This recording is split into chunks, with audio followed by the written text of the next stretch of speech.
funny story to tell you, actually. So, my niece and nephew are here, who are the love of my life. One is 5, one is nearly 8. And they came in today, and they were amazed by the fact that there was fans outside.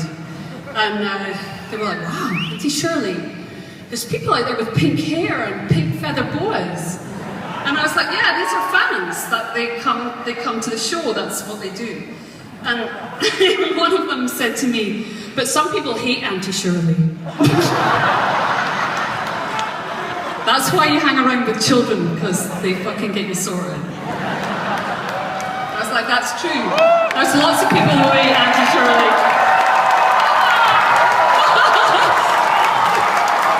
This was the culprit right here. This is Georgie. Georgie, mark my words, is Shirley Manson in training. As we say to the family, I was just the warm-up act, right, Georgie?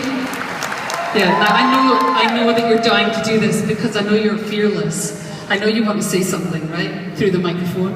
I know that's why you're here, right? So think about what you want to say, then I'm going to hand you the microphone and you're going to speak to Brixton, London, okay? You ready? This is your first public debut, okay? So make it count. Okay, let's go. Hello.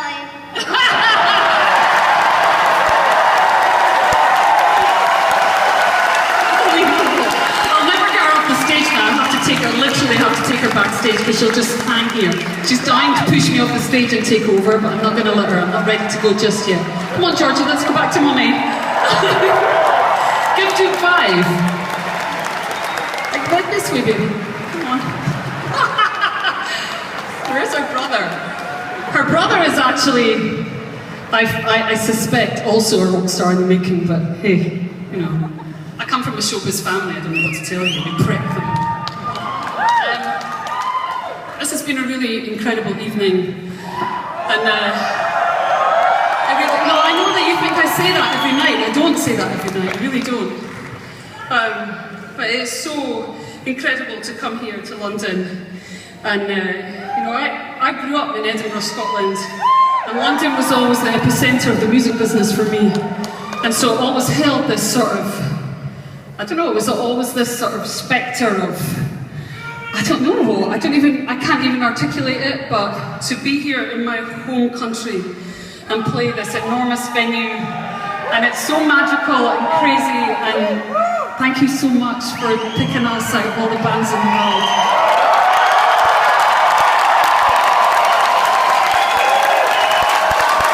And you know, like all of our lives, it's never been easy, right? You know, it always looks easy in moments like this. It's like, oh my God, it's so incredible, life is so easy and fantastical. Of course it isn't like that.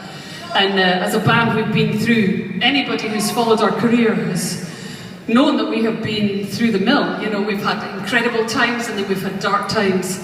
And what's incredible about a band, or a band that sticks together, that eats together, that sweats together, that it suffers pain together, that suffers joy together, that travels together, that drinks together, that fights together. I don't know, the list is endless, but it's an incredible journey, and to be here tonight is a really special moment for all of us. And it seems fitting that I should introduce the band at this point, because I feel like I talk a lot, and I don't need to, there's no further explanation necessary, but my band are quiet and they don't make a noise like I do. But we all pull together, that's just how it goes. We've done everything together, always. And even when people think it's just Butch or it's just me, it is never like that. It's always a collective effort. We all pull, and we all pull at once. So, without further ado, my darling Mr. Steve Marker.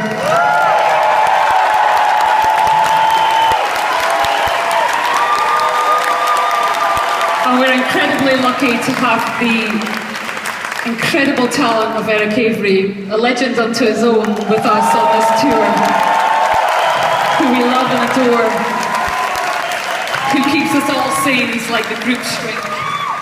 And then my most favourite sparring partner and dancing partner in the whole wide world, Mr. Duke Erickson.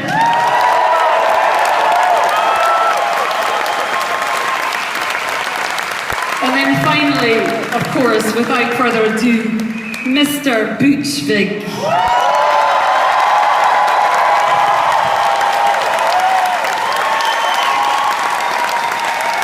Alright. So now we're going to play you another obscure B-side, which was a song that we recorded for an American charity called Sweet Relief, which provides support for musicians who cannot pay their medical bills or their rent or whatnot, just musicians in general, which generally speaking right now at this day and age is like 90% of all working artists who need help with their rent and help with their medical bills. So this was a song that we recorded that was written by an incredible American artist out of Athens, Georgia called Vic Chestnut, who unfortunately took his own life a couple of years ago, but just left behind this incredible trail of amazingly written songs. And if you're interested at all in incredible American contemporary folk music, you should check him out. He has written some absolute masterpieces, and this is one of them, and this is called Kick My Ass.